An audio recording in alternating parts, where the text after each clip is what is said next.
عبداللہ ابن عباس رضی اللہ تعالیٰ عنہما روایت کی وای د دغه صورت مبارک د ختمېدو بعد چې دا صورت مبارک ختم سو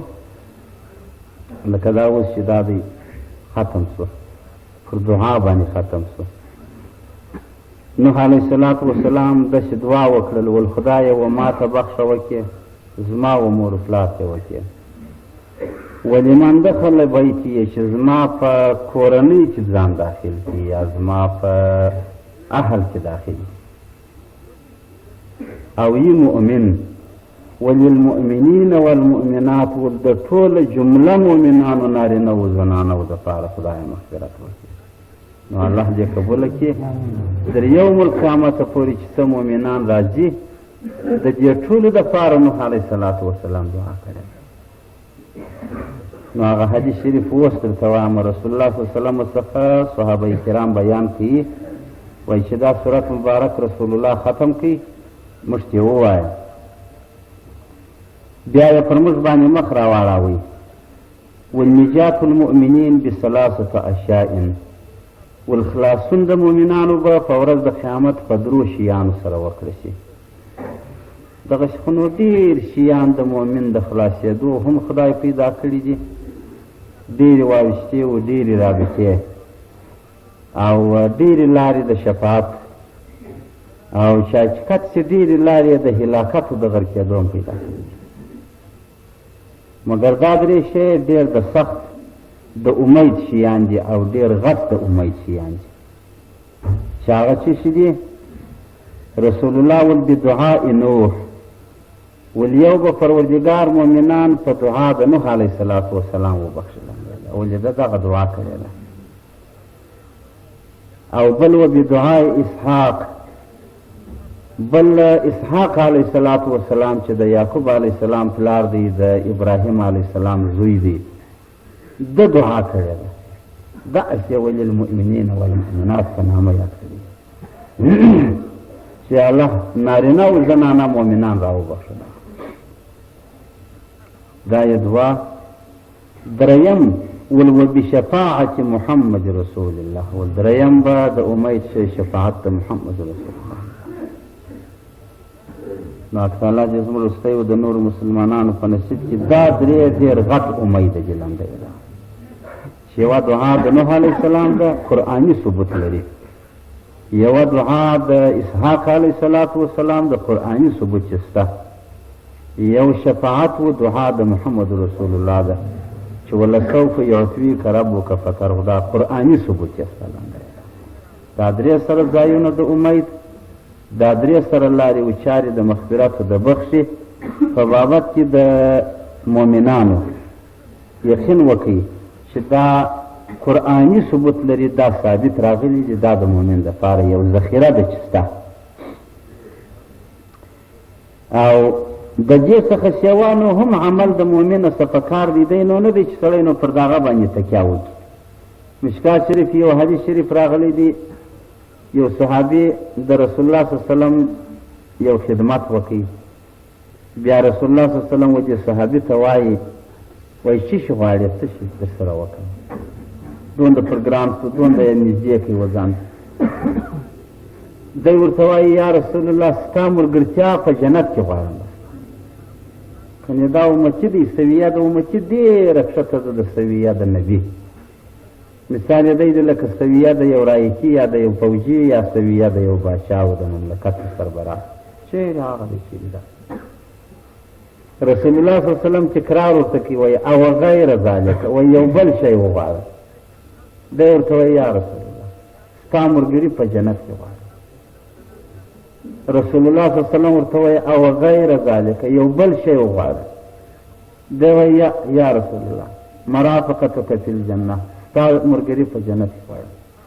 رسول الله صلی الله علیه وسلم ول فاعن علی نفسک بکثرة السجود ولنو دومره قدر وکړه چې و ما ته کومک ستا پر بدن باندې په ډېرو منظور عبادات سره راکړه یعنې ته نو نیکۍ کوه چې زما د لاس ته ټینګېدو ځای در چې پیدا شي نو به چې زه پورته کړم او که ته به یې شوی ماهی در لاس وځې نو زه یې څنګه پورته کړم نو دی نه دی په کار چې سړی بالښت تر چنګل ورسلام کړي چې دا د یوه پیغمبر دعا مې لا بس ته لاندې نور دوه چې لالته کښېږدي د یوه پیغمبر دعا مې لا بس د هغې نه هم نه دوام رسول الله صلی الله وسلم په خپله و هغه صحابي ته ګډ دی چې زما ستا درجه در هغه صحابي در درجې په کروړونو درجو تقریبا کښته ده فقط مؤمنان یو نور نو هغه چیرې دي هغه صحابه وه لا هم ورسول الله صلی الله علیه وسلم دا ورته وایي چې ما ته ستا پر ځان باندې کومک په کثرت السجود سره راکړي منځونه کوه ښه رویه کوه ښه اعمال کوه چې ستا په بدن کې لاس دې جوړ شي نو بیا چې پر هغه لاس دې لاس ولګوو نو بیا پورته کېدلی شي نو دا در دې وایم چې زموږ څخه هم دا کوښښ غواړي چې دا به وي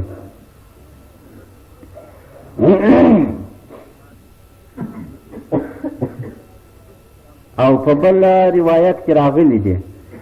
عکرمه صاحب بیان د ابن عباس رضی الله تعالی عنهما څخه کوي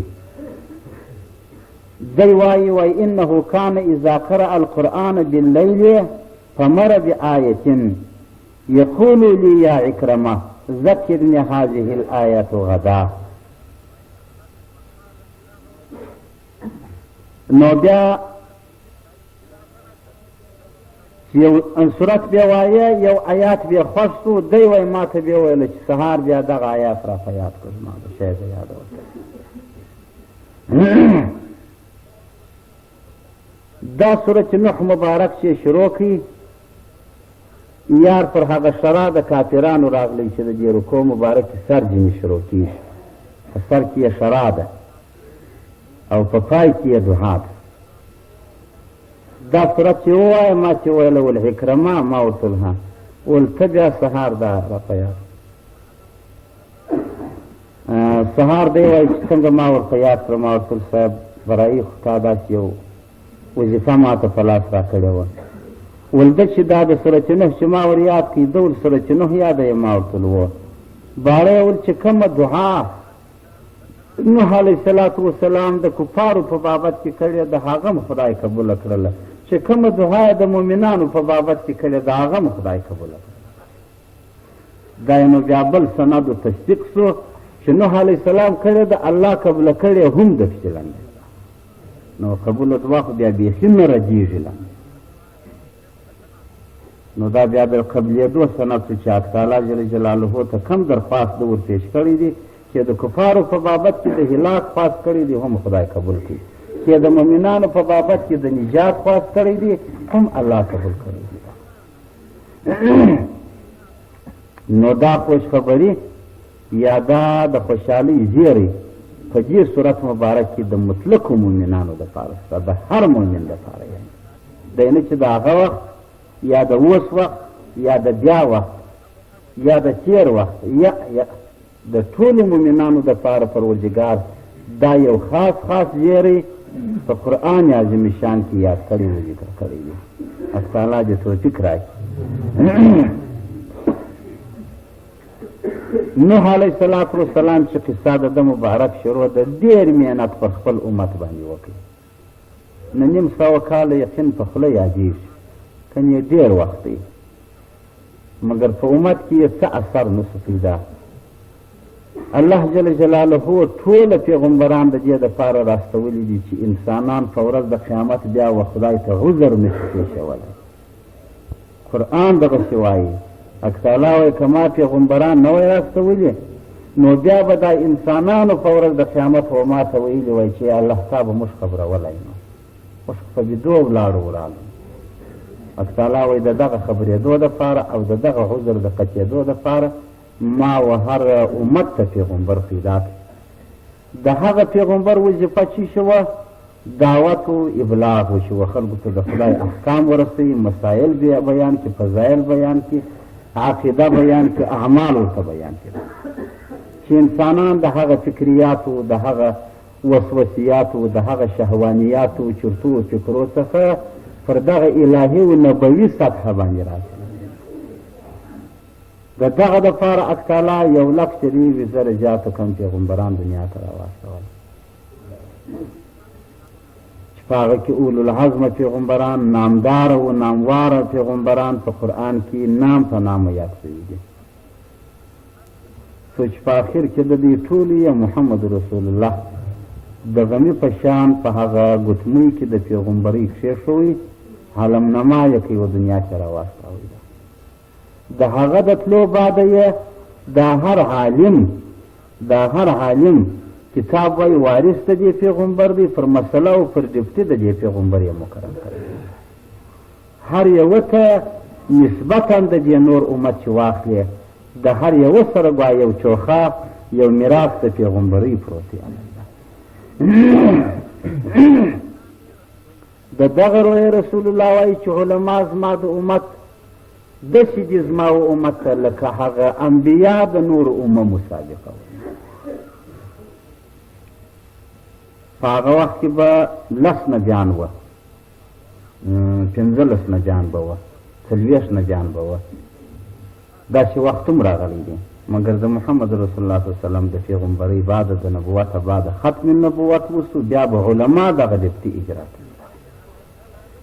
نو د هغو پیغمبرانو سره چې به کوم ملګري وه، پر دې پیغمبرانو به هم ستړیاوې و خوارۍ راتللې، پر ملګرو بیا هم راتللې،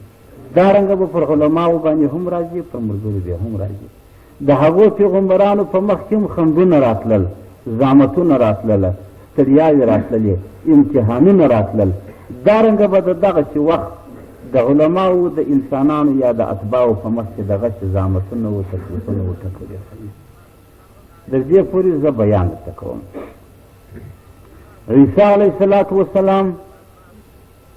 الله جل جلاله بې پلار نبي پیدا کوي، پیغمبر یې پلار نه لري.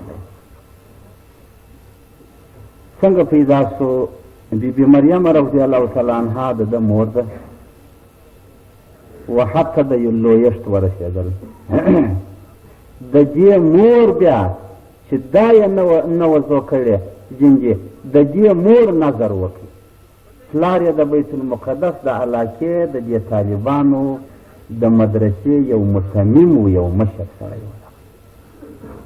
د بیت المقدس د ټوله بیت المقدس د طالبانو مصمم و، مشر و. دغه پلار چې وفات کېدی حیادي یو امید یې کوردارۍ درلود. دې کوردارۍ یې د دا دپاره چې ګونجې د پلار تک په زوی ووهمه، ګونجې خدای زوی راځي نعرې کړله والالهي زما سره چې څه شته نه دی، دا ما نظر کړی دی دپاره د خدمت د بیت المقدس، یعنې دپاره د علم معنا نظر کړی دی. طالبي نر کوي که ښځه کوي، ماجد څوک هستېږي، نارینه هستېږي. نو د دې هم دا قصد چې الهي دا نظر وکړمه ګونجې خدای بیا را مړ کړي، نو به د پلار پر ځای باندې دی مقرره شي، هغه چې ډپټي به بیا اجرا کوي، د پلار په شکل به دی یو متمم د دې مدرسې. د دې نیت هغه و، ګورې د خدای بیا جلا حکمتونه جلنده ده. هغه چې وخت پوره سوه حیادي چې دا لنګه سوله، ښځه پیدا سوله چې مریمه ده. د دې څومره چورت و پر کومه خوا و، پیدا څنګه شی سوله چې هغه یو مستوره ده، یو زنانه ده، یو عاجزه ده، یو محجوبه ده چې د چا د سترګو د کتلو د لیدلو نه ده. بیا زکریا علیه السلام د دې د خور میړه و، د دا بیبي مریمې د مور د خور میړه و. نو یې د حق تعالی د خوا په الهام یا په منام سره ورته ویل سوله چې ولیس الذکر کالانثی، هغه نر چې تا په نیت کې جوړ کړی و، ګوره تا په نیت کې نر جوړ کړی و، خدای تعالی ول هغه دغسې نشي کېدلی لکه دغه انثی چې پیدا سوله. په دې کې خدای ول زه نور حکمتونه چې هغه د هغه نره څه نسته پیدا کېدلی، داسې د تدبیر و د تقدیر مسله سره راځي. یعنې موږ ته به د خبرو هسې اورېدل نه دي په کار، یقین هسې کښېنستل نه دي په کار د روژې لنډېدل نه دي په کار روژه لنډېږي چې اوس دا نه وای دغه څنګونه سړي ولي وایي هم لنډېدل نو څه فرق و مقصد د دې څخه پوهي ده چې سړی حاصلوي کار دی چې واخلي چې الله بېشکه د انسان تدبیر څنګه دی ستا بیا تقدیر پر کومه خوا روان نو اکتالا ورته هغه نر چې تا په زړه کې غوښتی د پاره د دې کار د پلار پر ځای دې کښېناوئ د هغه قدر ځای دې په وایي پلار یې چې شي و یو مولوي نه و یو مدرس نه و یو جاروکش ته دې مشتودی به هم یو جاروکش چې ورته ووایي په یو لاړې بل پاتې شو پر ځای در جارو دې رساوي اکتالا ول اوس د دې نجلۍ یا د دې ښځې سیل کوه چې زه څونه مقامات په وهم نو یې دا راوړه دا مریمه بیا یې د بیت المقدس په دروازه کې دا مور ودرېدل دغه طالبان د دې بیت المقدس یې راوبولله په هغې کې سپین ږیري وو ځوانان وو پاخه خلک وو باره یې ورته ویل خلک وو دی ورته ویل ها ول ما پېژنئ دی ورته ویل وو ول زه څوک یم ول ته زموږ د مشر کوروالا یې چې هغه زموږ د متمم کوروالا یې زموږ د صدر کوروالا ول نو چې هغه یم ما یو نظر کړی و چې الله زما سره چې څه شته هغه د بیت المقدس دپاره نظر دی زما دا خیال و چې نر به شي اوس ښځه شوله نو زه خو نه شم بدلولی نو هغه نظر مې دا دی تی له راوړلی زما څخه یې قبول کړي دی خو نو هر یوه د دې خواهش کاوه هر یوه د دې خواهش کاوه د بزرګ سړي لور وه د بزرګ سړي د کوره وه نو د بزرګ سړي د لاس تحفه ده ګوایي که نه همې د زوی دپاره خوښه ده چې بویې شي همې د ځان دپاره چې مثلي شي خوښه ده چې بویې څه خبره ده خو د دوی په مابین کې اختلاف راغللی یوه ول زما ده بل ول زما ده بل زما بیا زکریا علیه صلات وسلام ورته ویله ول کېږي خو زما ځکه چې د دغه کوچنۍ نجلۍ خاله زما سره په کور کې ده خاله هم نیمه مور ده تقریبا چې چیرې نه کوئ راسئ اسکه به پر وکړو اسکه به څنګه کوو کلمان یا جاروګان پروا نه کوي دا د رجمیل بیه دی ول ودارو ته دې ور واچوه د هر چا هغې چې پر شا یوړه پر مخ یوړه داسې اوبه د هغه بایلوله چې جارو یې داسې په اوبو کې ولاړې یا جګ ودرېدی نیس وړلی دا د هغه وخت یو اسکه وله ویې ګټې ول ښه بزګور دپاره جاروګان یا کلمان راواخله جړب سو رجمیل ته ور واچوه د نورو ګور د هغې یوړه د زکریا علیه صلات وسلام هغه قلم چې و یا هغه جارو چې و هغه ولاړ نیس بیا اولیا دا اسکه غلطه وسه یا په دې کې طرفداري وسله یا پلانکی دې ور واچوي بیا یې سره دا ټول کړله نور بیا یې ور واچوه ښه سر مو ګرځوم درې واره یې دا اسکه وکړله درې واره د زکریا علیه صلات وسلام اسکه وختل قرار یې مریمه وګټله خاله هم د ده سره وه خورزه هم دا ده وه نو دې کې بیا یو علاحده غرفه جوړه کړل علاحده یې دا په دا ځای کې مقرره کړله خواړه یې ورکول دې ته اکتالا یو نابغه یو علاحده تربیه ورکول چې هغه د وخت د انسانانو دغه تربیه نه د ژمي په وخت کې به وایي د دوبي میوې د دوبي په وخت کې به وایي د ژمي میوې قدرتي وه دې ته راتلل بیا زکریا علیه السلام پوښتنه یې وکړل چې دا دروازه په تا پسې قلفوم او دا د کور زنانې دا دې حاضرې دي یا تقریبا نه چا شی راوړي نه راستولی ستا په خونه یا ستا په خوراک کې داسې میوې پرتې چې هغه د موسمه سره برابرې لا هم نه دي دا د کومه ځایه دې ورته وویل هذا من عند ربي ول دا د هغه ذات د خوا څخه دی چې ما چې وجود راکړی همداسې دا د هغه ذات د خوا چې زما وجود و زما تخلیق یې کړی دی زکریا علیه صلات وسلام پوه چې والله دا د حکمته ده نو په دغه کور کې حیا دي دا لوس وله بي مریمه لوس وله نو د دوی په علاقه کې یو چینه وه هغه چینې ته دا ولاړله کالي بدلوي د بېنمانځۍ شپې اخلاص شوي دي کالي بدلوي دې چې څنګه کالي بدل کړله صفا سفره شوله د هغه چینې د خوا څخه دا چینه د زنانو و نارینه څوک نه ورکړي دا را روانه سوله په لار کې یو انسان خوبصورت ته ځوان ښایسته ورته ودرېد چې هغه داسې یو بشر دی چې سترګې نه پرېږدي داسې ښایسته دې څه وکړله پر دې سړي یې نارې کړله ول مه رانږدې کېږه ای سړیه که د خدایه بیرېدونکی بنده او مه رانږدې کېږه که دې یو خیال په زړه کې سړی دی پر ور روان دی چې ورنږدې سو دې غږ باندې وکړي ول سړیه و خدای ته وګوره نه زما مور نه زه نه زما په کورو کابینه کې یو بدکاره پیدا شوی ما له چې لاس رانه ده ورته ویل ته ما نه پېژنې زه جبرائیل د خدای د حضور ملایکه یم چې راغلی زما سره نه نسته زما سره نه نوز شته زما سره نه شهوت شته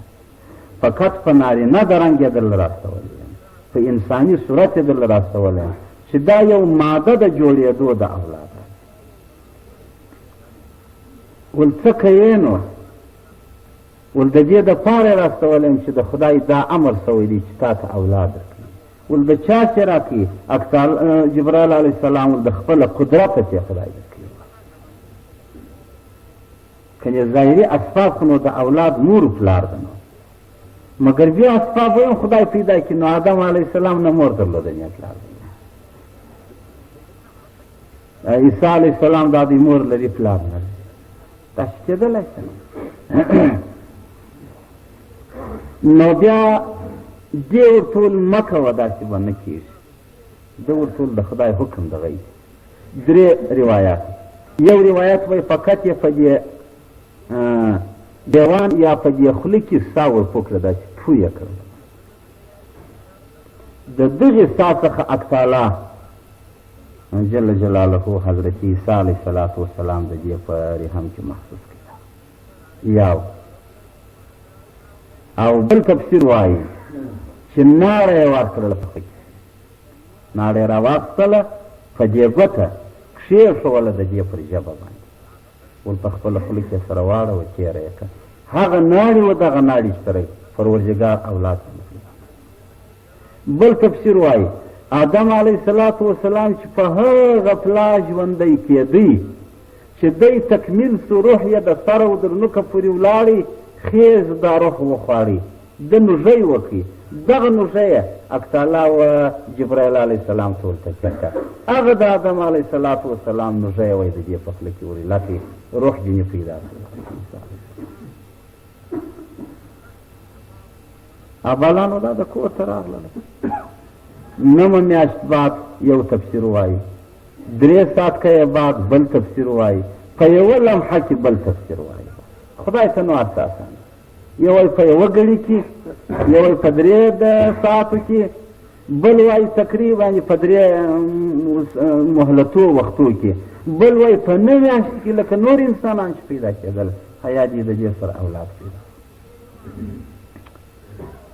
ښځې به څه ناڅه پیدلې غږ یې نه کولی خدای دې خیر کړي بیا چې څنګه دا ولاړه هغې چینې لره هغه چینه کې یو درخته وه تعالی ورته شنه کړله یا د خرما یا بله پر دې یې سایه وکړل و دې کې خرما ورکړل میوه یې ورکړل دې یې ټینګه کړل حیا دې یې لنګه شول عیسی علیه الصلاة والسلام دې و خدای ته ویله چې ای خدای د دې کیسې شان و حکمت خو تا ته مکمل معلوم دی انسانان خو نه دي خبر پاته خدایه زه به په یو څومره بدنامه و تهمت په دې انسانانو کېږي اکتاله ورته دا اسانه خبره ده که چیرې پر تا تکلیف د سوالو د خبرو راغللی ته ورته وایې چې زما دنګه روژه ده ده ته اشاره وکړه دی به په خپل جواب ورته وایي نو هغه و چې بیا یې دی په غېږ کې راواخیستي د پړینه په پلو کې وپېچي په کلي چې راکښېوتلی یو ورنږدې ریامو نه دی نه دی بیا ښه دا په دا ښځه باندې خیر خو لنډه یې دا چې دا کلی و دا کور دا چې ښه په جنبست راغلی څه کیسه ده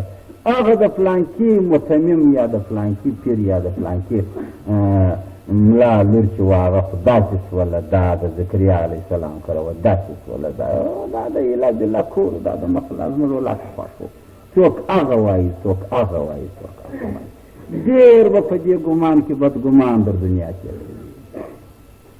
حدیث کې راغلي دي د نبي علیه السلام څخه یو صحابي پوښتنه کوي چې یا رسول الله در مځکه او در اسمان دروند از روی ګناه په نیز د خدای څه شي په ورځ د قیامت چې در مځکې او در اسمان په یوه پله کې کېدی پر دروند دي رسول الله ورته البهتان وعلى البریء المسلم والتهمت ویل پر پاک مسلمان دومره غټه ګناه صفا حدیث کې دا بهتان دا بدګماني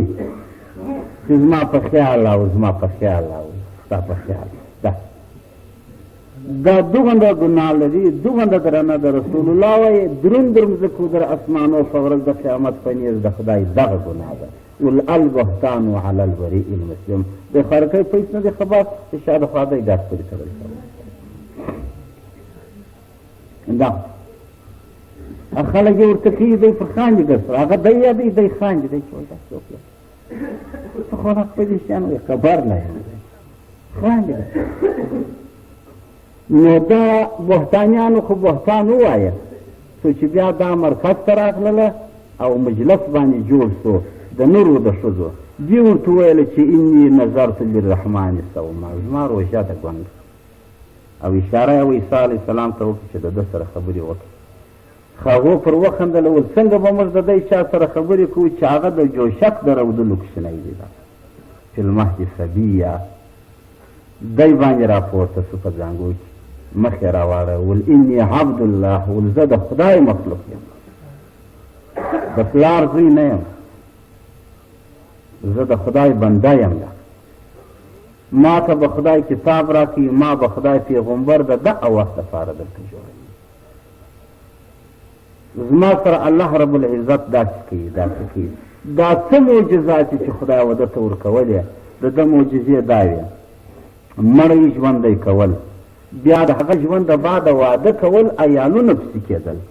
دی نه چې یو ګړی ژوندی بر سر رنګ تکې ژړ بیا مړتیا ودونه کول یا واده کول عیالونه پیدا کېدل بیا در کلو کلو در زمانو بعد بیا مړ کېدل او د پیس جوړېدل دا ده او مورزاده ړنجان چې دغه سترګې بیا ګر سره غالب نه درلودی ده به دا ټیک به وایي دا به ده ګوچ پکې کش کړي غالب بیا پیدا ورته جوړ کړي مردکه به یې جوړه کړله پکې بسم الله روز رمز کوي دا د ده معجزه وه شوټان او ګدان ولاړېدل اخبار د غیب ورته کول داسې به ورته ویله ورته به ماښام فلانکی شی وخورې ته به فلانکی وخورې هغه به هغه یې کول والله کې وخورم د خدا قدرت و هغه به هېڅ بل به نه سره رسېږي بیا به ول تا پرون فلانکی کار وکړي ده ته به ول تا پرون فلانکی وکړي دا اخبار د غیب خدای و ده ته ولر ورکړ غیب خوی د خدای دی چې ورکوي او هغه چا چې ورکول دا یې دا او دغه خط څخه به یو مرغه جوړ کړي پوب یې کوي د خدای تعالی په حکم سره به روغ رمی مرغه ثواب ولکړي ولا د مرغانو داسې یو معزز پیغمبر د دنیا خدای دین جوړوي انجیل به کتاب دریم کتاب آسماني کتاب دی خدای ولر ورکړي چې دا د دروسه پورې امت هم ستا لکه د امریکایانو لندنیانو دا کسان ټول د عیسایان دي خدای تعالی دغه حکمت د زنانیه په راتلو کې دولت دا نو که هلک پیدا شوی نو دا څنګه کېدله ده مګر پروردګار دغه حکمت و دا معجزه و دې مخلوق ته ښکاره کړله نو مقصد مې دا و د دې قصې څخه چې در دې وخته پورې کوم عیسی علیه السلام چې لوی سو خدای پیغمبر کې و دې خلکو ته وخت یې پکښې تېر کړ د خلکو درې طایفې شولې یوه یعقوبیه بولي یوه نصوریه بولي یوه ملکانیه بولي یوې طایفې دونه محبوب کې ول دا عین خدای دی نعوذ بالله ده در دغه اندازې عیسی علیه السلام په دې کې مؤثر شو چې آخر دوی د انه الله نارې پر شروع کړله ول دا خدای دی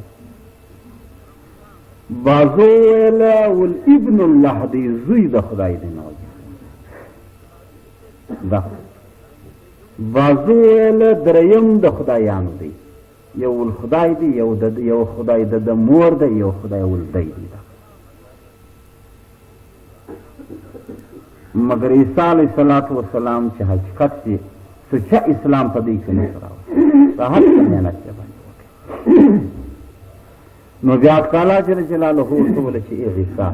زه تا پورته کوم اسمانو ته دا زما جن دنیا ته ورسوه. دا مې درجه درته ویل چې څنګه خوارۍ پر پیغمبرانو هغه به پر اتباع وي، چې څنګه خوارۍ پر علما وي هغه به پر اتباع وي. دا یقین وکړي دا ځکه چې دا وراثتي مسله ده. نو عیسی علیه السلام ورټول څنګه وکم پاک خدای اکتالا ورټول د دغه وخت انسانان چې دا ستا سره ایمان راوړی دي دوه دوه درې درې دا علاقو ته واستوي چې دا ستا جن ورسوي. ده پر علاقو باندې وایي مختلفې ژبې چلېدلې. نو ته ورټول ای الله دې خو نه سره پوهېږي. کتاب کې راوړي چې وایي یو استازی د عربو علاقې ته راغللی هغه لږ چې حجمي و دوی په ژبه نه سره پوهېدله لکه اوس چې موږ پښتو وایو ورته موږ ورته ګډې دوی نه پوهېدل. دی ډېر پریشان و چې الله دا زما خواري برباد کړله. وایي د شپې پرېوتی محمد رسول الله صلی الله علیه وسلم یې په خوب ولیدی. ول څه کوې ده ورته صاحب دلته راغلی یم داسې په عذاب یم په ژبه مې هېڅوک نه پوهېږي نه زه د چا په ژبه. باره رسول الله صلی الله علیه وسلم په دې خوب کې ورته ته خوله وازه ته چې خوله وازه کړله رسول الله د خپلې خولې د ناړو څخه یو څاڅکی راواخلي په دې ژبه یې ورکېښوي تېر یې د چې تېر کې ستا را کښېنستی دا چې په ښه عربي وایي ته چې وا مورنۍ ژبه یې په بندېږي نه داسې لګیا دا کرامتونه دي. دې ته معجزې وایي د پیغمبرانو و دې ته کرامتونه وایي د اولیاو. نو یک تعالی جل جلاله دته یو څه راواستوله اوبه پکښې کېږي. په دغه اوبو کې رب العزت د هرې ژبې تخم ګډ کړی و. جبرایل علیه السلام ورله راوړلې ول و هرې علاقې ته چې انسانان لیږي دا بوتل دې په سر پورته کوي یو غړپ کوي. دوه کسان یې د انطاکیې قبیلې وفاته جوړ کړله. بس دا غړپونه یې وکړله هغه ژبه یې د قدرت په امر سره زده شوله. نو دغه و چې دا دوه کسان مخ پر دغه انطاکیه باندې راغلي شوله. نو چې څنګه دوی راغلله و دې علاقې ته راولوېدله یو سړی و چې هغه میږي درلودلې پیولې یې په دې سارا کې حبیب نومېدی. دغه وایي راغلل پر دې باندې تېر پوښتنه وګلوېږن روغبړ یې ورسره وکړي چې څه کیسه ده څه نقل دی. د دغه باچا او د دغه وخت انسانان چې و بدپرستان و په دا وخت نو دوی داسې بیان ورته وکړي چې موږ داسې د عیسی علیه السلام استازي داسې رالیږلي و دې خلکو ته د خدای دین د رسول طریقې ورښیي دا نو هغو باره ورته ویله ول دا خو نو دی نه دی چې ته په خوله وازه د خدای استازی یم یا د رسول استازی یم. هغه وایي لاسونه راکړه چې یا دې درمچ کمه درګاه ښو سترګو دې قربان کړم څنګه راغلې څنګه را باندې دا خبرې لري دا ټکرې لري. نو ته څه دلیل پر دې باندې لري؟ ده ورته ویله ول موږ دا دلیل لرو چې مړه موږ ژوندي کولی شو. ګوره چې څه معجزه به د پیغمبر و هغه به اکتالا و د استازي ته د پیغمبر ورکړله او موږ داسې کولی شو چې مورزاده ړنګیان و بوډان ولاړولی شو. دا خپل بیان یې ورته وکړي. وایي د دغه سړي په کور کې د خدای تعالی قدرت و یو داسې شوټ و چې تمام جهان یې پر کتلو و دوا یې نه کړ. باره ډول ماښام به زما سره دوی ورښته ماښام یې دوی دوه راوستله بس بالا یې ډوډۍ مو دوی ورکړله هغه شوټ یې په کټوله کې راووته. ول دا څه په سوي دي؟ ول دا شوټ دی مورزاده شوټ دی چې پښې داسې کږه شوي ورته باره دی راولاستو دا دوه باره یې کرار داسې دا یوه ده چې پورته ونیو ورته ولاستو لکه اسکینده بند نه وي وایي چې ونسته ده یې پر دا ورونه وربچي داسې کښې باره یې په بسم الله سره په هغه اسماو سره چې عیسی علیه السلام دا ودی چې ورښولي وه دا یې باندې وویله پر چو یې کړله لاس یې پر چیر کړي د خدای تعالی په حکم سره روغ رمی سره پړاکې ویې ورته کښېني نه که وایي کښېنه څه شوی صاحب مانه دې سړي چې دا معجزه یا دا کرامت یا دا حالت ولیدی دستي په دستي یې د عیسی علیه السلام کلمه وویل او هغه دین ته تسلیم. بیا یې وجې خلکو ته ویل چې خلکو زه نجار یم او زه د باچا سره یو ملازمت هم لرم، په قراره سره به زه ته یوه ځای ته رسوم چې ځان رسوا نه کړي ته چې که دا خبره ورشد. دې دوو کسانو په دغه دولت کې دعوت شروع کړي. شوټ ور ووتی نو خو د باندې نو واه کله جوړ شوی برایي جوړ شوم څنګه جوړ شوی ذات یې کوې خیر ورسره پر بغل وجه دا بل په کور کې هم شته دغه یې ناجوړه دغه ناجوړي وایي د خدا قدرت و د دې په واسطې ډېره دا ړنتوب و شوټتوب حتی داسې ړنتوب نه و لکه زموږ د وخته چې ابوجان یې سترګې غالبان بېلا نه درلوده داسې او د دې وخت د دغو د پوهانو د ساینس وخت و چې کتاب راوړي دي وایي پر جمځکه باندې بیا دا خطونه وکښله د شپې بیا ویله لمر په اوومه درجه کې د اسمان روان دی دونه پوهه پر دغسې یو سړي باندې وایي موسی علیه صلات وسلام تېر شو د هغه وخت هم د داسې پوهې و دغه خلک وه باره یې ورته وویله ول څوک یې هغه ورته ول مسلمان یم ول پر چا کلمه وایه ول پر موسی علیه صلات وسلام ول چې ووایه ول لا اله الا الله موسی کلیم الله باره ورته ول پېژنې یا جلدلی دی ده ورته ول یا ول چې ویې وینې وبې پېژنې ده ورته ول ممکن دی چې وایي هغه په خپله موسی علیه السلام باره ول نو چیرې دی موسی علیه السلام وایي دی داسې مراقبه و داسې درې خطه یې وکړل لکه دا نظری باره یې ورته وکتله داسې یې کتله باره یې ویله ول په نمرخاته کې نشته په نمرلیده کې نشته په اسمانو کې نشته د مځکې په ټوله شکم کې نشته په ما او په تا کې دی زه نه یم نو ته یې داسې انسانان یو عجب دا د ابجد حساب هم دا ابجد هو دا د دغسې نظرة المجالس وایي د دوی د وخت راشوه دا حساب نه دی دا ابجد چې اوس خلک ستوري پر معلوموي خلک ضربونه پکوي خلک حسابونه پکوي دا ابجد د عیسی علیه السلام د وخت راشوه دا د ابجد په حساب کې دی ډېر خطر نو داسې خلک وه چې ماجې خلک نه وه حق تعالی په دغه اپتو اخته کړل نو بل داسې پیر سا اخر دې خلکو رسوخو نفوذ وکړي مګر دی چې چا څوک بې جوړاوي په حکم د خدای کلمه بې په ویل اخر کلمه ګویه ډېر شوله باچا ته رپوټ وسو چې د بل مملکت جاسوسان راغلي دي ستا په مملکت کې کار شروع کړی دی او ممکن دی چې پر تا باندې انقلاب راوړي باچا رپوټچیان چې سم کړله وارنټ په پسې سو هغه دوه کسان یې پیدا کړله وینیوله بیا یې د هغو څه اقرار طلبي وکړه چې تاسې څنګه راغلي یاست دوی خپل بیان ورته وکړي ول تی نو کښېنه تی نو درواغ وایي چې په سبقه پسې راغلي یاست په دې تی خو په کودتا پسې راغلي او بالا یې دوی جیلیان ته کښېنه هلته و عیسی علیه صلات وسلام ته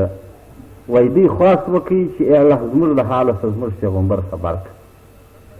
حق تعالی جل جلاله عیسی علیه صلات وسلام خبر کړي چې هغه دوه ګرفتاره شوله دریم ور واستوه دریم نه استازی پسې راواستوه دریم استازي چې داسې وویله چې ځان به د هغو سره نه شناخته کوي او پر هغه لارو کور به بیا نه وځي چې دوی کوي پر بله لار باندې وځه دې سړي بیا کوښښ وکړي په محنت یې ځان و یو مقام ته ورساوي په وایسته او په دا کراماتو په یو کور کې دی اوسېدی چې هغه کور د باچا د یا د دې والي و د دې ګورنره سره تعلقات درلودل د خدای تعالی قدرت دی د دغه وخت باچا یې بولي والي یې بولي ګورنر یې بولي هر څوک چې بولي خو مشر د دې مملکاتو د دې ښار دی د دې یا زوی یا ورور بعضې روایت وایي د اکا زوی یې وپاس مړ اکا یې نشته پر کور دوی انتظار د دې جنازې ورته کوي ډېره سخته خواشیني پر باچا دا دي چې نن ورځ دا کوروالا و دا سړی استازی ورغلی ورسره کښېنستله پوښتنه یې وکړه چې باچا صاحب نن زیرې یا والي صاحب نن زیرې وویل خو زموږ په قریبانو کې داسې یو تازه دمه حادثه په برایي کې پېښه شوې ده او دا یو داسې نازولی هلک و یو داسې نازولی بچی و یو داسې نازولی پلانکی و نو دا داسې شي ورژېدی یا مړ شو نه مطلب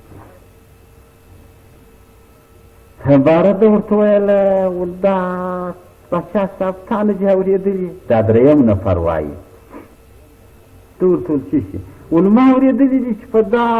علاقه کې یو دوه کسان پیدا په یو وخت هغو مړه ژوندي کوله هغو ګډان جوړوله هغو شوټان وړنجان جوړوله چې دا خلک به پوښتلي وایي چې څه سوله دا وه او پر کتلې وایي چې درواغ ده کوي باچا صاحب وایي دا خو ما ګر سره بندیان کړي دي دا ډېر عمر کېږي ګر سره د فکره وتلي دي سره دا وه دا خلک وه واقع وه دا بس تصدیفه ده چې نمبر ووایي جیلر صاحب چې ور واستوي چې په دا کې پلانکی نام و پلانکی نام چې په پلانکي تاریخ در واستول شوله او د دې اقرارونه پراته دي حادثې واقع پرتې دي دا دوه کسان راوباسي دا دوه کسان چې راوستله دوی و دا درېیم وایي سره وپېژندله دا درېیم په هغه خپله ژبه دا ورته وویله چې هغه د دوی سریاني و یا تریاني و چې زما سره به د شناخته علاقه نه ساتلی ما هم غر کوئ ځان هم غر کوئ هغه دوراله کښېنستله سره ویې لیدله بس ځان یې د ناولده په شکل سره واچوي باره باچا صاحب ته ویل خیر تا موږ څنګه راوستل باچا ورته ویل ما په ستۍ د مرګ انجام تړلی ته خو زما څه یېر واست کنې ما به د وخت بیا ته یې خاورې کړي وای مګر اوس دغسې یو پېښه ده تاسې یې کولی شئ که نه شئ کولی دوی ورته ویل وه د خدای په حکم باندې بلکل کوه ول دا مړی ژوندی کوای شي ول وه دا مړی ژوندی دی ور وغورځېدی دا د دوی ملګری باره ول بیخي نه یې ته رسېدلي مړي ژوندي کوي ول وه مړي ژوندي ول څنګه یې ژوندي کوئ هغه خپل بیان او تقریر یې ورته وکړ ول تاسې ژوندي کړي دي در اوسه ول وایي هغه د خپل پیغمبر سلسله او فلسفه د یو ناولتوبه اقرار دپاره یې ورته وایي اول ونسي هغه جنازه یې راوړل ورته کېښول دوی ولاړ شول اودسونه یې وکړل صلات الحاجات منځونه یې وکړل صاحب مانه لاس یې پورته کوي دعا کوي هغه دعا هم کتاب راوړی دی په دغه دعا به عیسی علیه صلات وسلام کوله پر وجودار باندې دا بیان ورته کوي بس اخر یې دغه و چې دا دعا خلاصه کړله الله شکر تېر کړي ول کوم باذن الله سړي کفن سره شریکې راپورته شول ویې کتله شاوخوا ژوندی روغ رملی انسان باچا و دنیا ورته ګوري باره یار و دا یوه سړي ته وکتله بیا و دوی ورته وکتل باچا ورته ویل څه کوې باره ورته ویل باچا صاحب یو تعجبه راته پېښه ده ول څنګه ول یو داسې غرونه وه خدا مو دې وساتي د اور په هغې کې شلې وې په هغو کې دربچې وو او کوټې وې زه په یو غره په یو شلا په یو کوټه کې د اور ننوتلی وم درې کسه ول راله په دا درګاه کې ودرېدل ما چې اشاره وکړه ول راځه زه چې راووتم دغه یم راووتم ته اوس ټول کم درې بارې ول یو دغه و دوه دغه و هغه یم ور یاد لري بس باچا صاحب راوغورځېدی ول ښه ظالمه تم د کودتا والا یې بس دستي هغه عسکر چې هغه پیرهدار و هغه چې امر د ضربې واقع ول وژنه هغه چې ضربه باندې وکړله درې سره یې شهیدان کړل هلته هغه سړی خبر په هغه حبیب نجار هغه چې باندې را روان سو ول مړه خو مو نه کړله د غارې ول در هغو د سر تېر سو ته هم د هغو ملګری دی یم کتاب بیان کوي وایي پر د هغه تخت و پلنګ و پر د هغه جلسه باندې وه د اکتالا د خوا څخه یو زلزله باندې وسوله تمام دولت یې چپاس نو داسې خوارۍ پر پیغمبرانو د دنیا دغه چې پر استازو د دوی په دنیا کې شهادتونه یې ورکړي دي در خپل ځان تېر شوي دي در خپل ژوند تېر شوي دي نو دا دین و هغه مقام و هغه موقع ته د ترقۍ رسېدلی دي بسم الله الرحمن الرحیم قال نوح ویله چې ربي ای رب زما انهم عصوني دې خلکو زما نافرماني